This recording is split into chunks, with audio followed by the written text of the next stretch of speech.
No estádio Antônio Ascioli, Atlético 0, Goiás também 0. Primeiro jogo das oitavas de final da Copa do Brasil. Vem aí, análise dos nossos comentaristas. Começa com você, Tim. Como foi o jogo? Lopes, um jogo com dois tempos um pouco diferentes. Primeiro tempo, o Atlético com muita posse de bola, controlando o jogo, mas faltou realmente a questão ofensiva. Criou muito pouco e o sistema defensivo do Goiás funcionou muito bem. No segundo tempo, o Goiás continuou muito firme no sistema defensivo, anulando as principais jogadas da equipe do Atlético, mas conseguiu chegar um pouquinho mais, conseguiu agredir a equipe do Atlético, criou as melhores oportunidades. O Elvis teve duas boas finalizações, assim como o Caio Vinícius teve uma ótima oportunidade que acabou desperdiçando. Então, primeiro tempo, um controle maior do Atlético, com mais posse de bola, mas com pouca criatividade. No segundo tempo, o Goiás conseguiu equilibrar um pouquinho mais, jogar um pouco mais, mas para mim o resultado foi justo pela pouca criação das duas equipes. Bom, essa é a opinião do Tim. Eu quero saber a do Kleber Ferreira, amigo dos amigos. O jogo terminou empatado em 0-0. E a sua análise, Kleber Ferreira?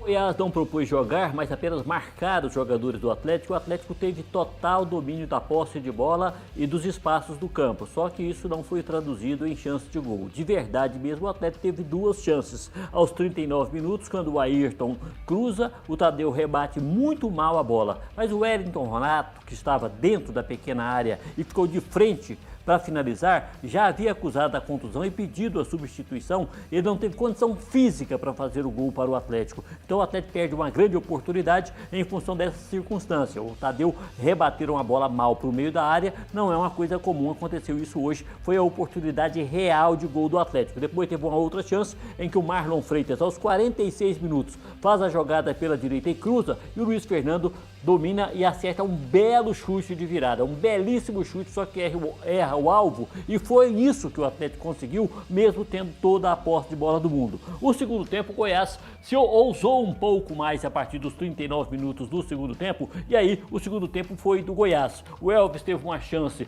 na cobrança de falta aos 34 minutos, o goleiro Ronaldo fez uma grande defesa. Depois o próprio Elvis chutou uma bola muito bem colocada, rasteira forte. O Ronaldo tira, salva o Atlético com o pé. E depois o lance do Caio Vinícius, em que ele tem a bola no peito, sai do Gabriel Baralhas, do Arthur Henrique, dando um chapéu no jogador do Atlético. Quando a bola cai para ele finalizar com gol à vontade, ele chuta lá no placar e a bola vai para fora, e por isso o Goiás não fez o gol. Os dois times não tiveram eficiência para fazer o gol e tiveram tempos diferentes. Então o empate acabou sendo justo. Ô Tim, vamos lá com os melhores dessa partida, os melhores no Goiás, os melhores no Atlético, hein? Quais foram, hein, Tim? Para mim, do lado do Atlético, eu gostei muito do trabalho, mais uma vez, do Gabriel Baralhas. Na função dele ali de primeiro volante, ele marca muito forte, ele tem muita raça, ele pega realmente. Então, ele, para mim, foi um dos destaques da equipe do Atlético, assim como o goleiro Ronaldo. Quando foi exigido, estava lá e fez boas defesas, principalmente nas finalizações do Elvis no segundo tempo. Do lado do Goiás, gostei muito do garoto Ian Souto, entrou numa pressão danada logo no início do jogo, ali devido à lesão do garoto da Silva, e ele conseguiu segurar muito bem ali. Ao lado dele, Reinaldo e Caetano também foram bem, mas para mim ele foi o grande destaque ali diante dessa pressão por ser um garoto, e sobressaiu muito sobre o sistema ofensivo da equipe do Atlético. Mas para mim o melhor em campo foi o garoto Diego. Garoto, o jeito de falar, né? O jogador um pouco mais experiente, mas mais uma vez muito regular. Se põe na lateral ele joga bem, se põe no meio ele joga bem, voltou da lesão, continuou com o mesmo alto nível e hoje mais uma vez conseguiu anular a parte ofensiva do Atlético pelo lado esquerdo, e quando tem a bola ele tem facilidade para jogar, teve coragem para jogar. Então para mim o Diego, o melhor em campo. Ô Kleber Ferreira, amigo dos amigos, e os melhores nesta partida? Do lado do Goiás e do lado do Atlético, Kleber. Do lado do Goiás, eu concordo com o Tim. Os três zagueiros foram muito bem, o Reinaldo, o Caetano e o Ian Souto. Destaque para o Ian Souto, mais uma vez, o melhor dos três, porque ele procura pela bola, ele ataca a bola, ele não deixa a bola passar por ele. Então é bom no alto, é bom na bola no chão. O Goiás fez uma grande contratação. O melhor do jogo está no Goiás, foi o Diego, como o Tim bem observou. Jogador quase que completo. Pelo lado do Atlético, se não é o Ronaldo, o Atlético teria perdido o jogo. Então, o melhor jogador do Atlético da partida foi o goleiro Ronaldo.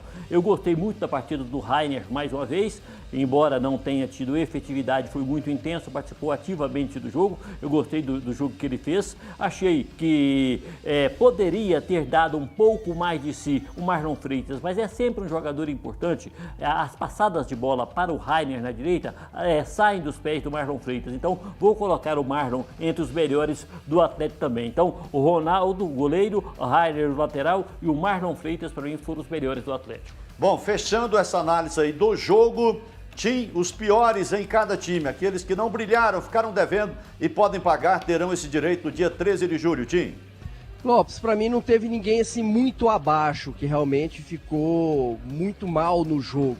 Mas do lado do Atlético, é óbvio que a gente esperava um pouquinho mais, mas ele foi muito bem marcado. O Jefferson pelo lado esquerdo, pelo que ele vinha jogando no Campeonato Brasileiro principalmente, hoje ele foi bem discreto, ele apoiou muito pouco, ele não chegou tanto ali na parte ofensiva. Então o Jefferson para mim não se destacou como vinha se destacando, assim como o Jorginho. É um jogador que a gente sabe que é o diferencial da equipe do Atlético hoje, é o melhor jogador nesse momento do Atlético, mas hoje foi apagado. Foi bem marcado e quando teve a bola não conseguiu criar. Então, para mim, do lado do Atlético, Jefferson e Jorginho ficaram devendo. Do lado do Goiás, para mim, o Maguinho, por mais que ele teve a função tática ali de anular a parte esquerda do time do Atlético, ele jogou muito pouco, né, Lopes? Ele praticamente não participou do jogo, ficou só correndo atrás ali do Jefferson, marcando. Foi importante, mas a gente analisa o jogador em campo, ele tem que saber jogar também, e o Maguinho hoje ficou devendo, assim como o próprio Pedro Raul. É prejudicado pela maneira que o Goiás joga, que é um time mais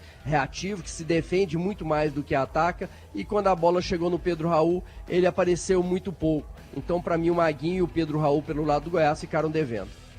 Para você, Kleber Ferreira, aqueles que ficaram devendo e que podem pagar no dia 13 de julho, quando terá o jogo de volta no estádio Ale Pinheiro, na Serrinha, Kleber. Como o melhor do jogo foi do Goiás, o pior também. O Maguinho realmente não entrou em campo, não deu conta de dar um chute na bola. Eu não entendi o que o Maguinho foi fazer em campo hoje. Eu não gostei também do Dadá Belmonte, um jogador muito nervoso e pouco efetivo. A bola chegava nele, o lance morria por ali, longe daquele Dadá que a gente conhece, que corta para o meio, bate para o gol, volta para auxiliar na marcação. Estava muito nervoso, Dadá também, não gostei de Dadá Belmonte. E o Matheus Salles, que eu não concordei com a escalação dele, tanto que ele foi substituído. E quando ele foi substituído aos 21 minutos do segundo tempo pelo Luan Dias, o Goiás cresceu e cresceu muito. Não gostei desses jogadores do Goiás. Agora no Atlético, eu penso que ficou devendo muito o Léo Pereira, que entrou no jogo no lugar do Wellington Rato e aí não fez absolutamente nada, NADA.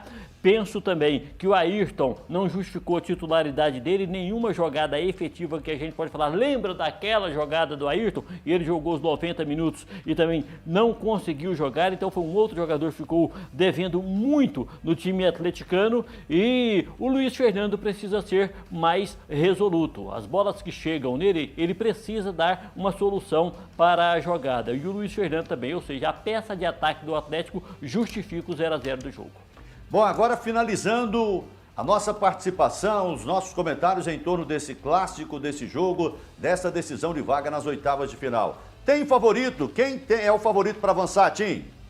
Lopes, para mim está muito em aberto essa decisão. Para mim não tem favorito. O Goiás, é lógico, conseguiu hoje um resultado melhor, mas mesmo diante do seu torcedor na Serrinha, ele vai enfrentar um time que tem muita força, e lá a gente imagina o Goiás tendo um posicionamento um pouco diferente, sendo um pouco mais agressivo, e isso pode favorecer o jogo do Atlético, e até porque até lá tem muitos dias ainda pela frente, muitas coisas podem acontecer, principalmente a gente imagina que os jogadores recuperem, tanto a esses que estão lesionados, tanto do lado do Goiás como do lado do Atlético, para a gente ter um jogo realmente mais equilibrado, mas nesse momento eu não aposto ninguém como favorito não, é muito difícil nesse momento para escolher um que pode avançar para a próxima fase. Eu vou esperar, Lopes, chegar um pouco mais perto do jogo, aí sim eu dou um posicionamento mais direto, mas hoje para mim está totalmente aberto.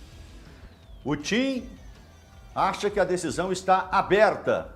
E para você, Kleber Ferreira, quem é o favorito para avançar? O Goiás. O Goiás fez um planejamento de conseguir esse empate no primeiro jogo e talvez por isso jogou pelo empate, poderia ter conseguido a vitória. mas conseguiu o empate. Pega o Atlético numa escaldante maratona, joga aqui, joga fora do país, joga aqui pelo Campeonato Brasileiro e depois vai fora jogar pela Sul-Americana, volta e enquanto isso o Goiás vai estar trabalhando e repousando o seu elenco, ensaiando as jogadas e fazendo o trabalho de campo fundamental para ter uma equipe efetiva que o Jorginho não terá tempo de fazer. Para mim, o Goiás está com a faca e o queijo na mão para conseguir a classificação na Copa do Brasil para a próxima fase, sobretudo porque joga no seu campo ao lado do seu torcedor. O Goiás tem o favoritismo, ao meu ver. Bom, e assim analisamos primeiro jogo das oitavas de final da Copa do Brasil, Atlético 0, Goiás 0. Próximo jogo, dia 13 de julho, no estádio Ailê Pinheiro, na Serrinha. Goiás vai receber o Atlético no dia 13 de julho. 0-0, Atlético e Goiás.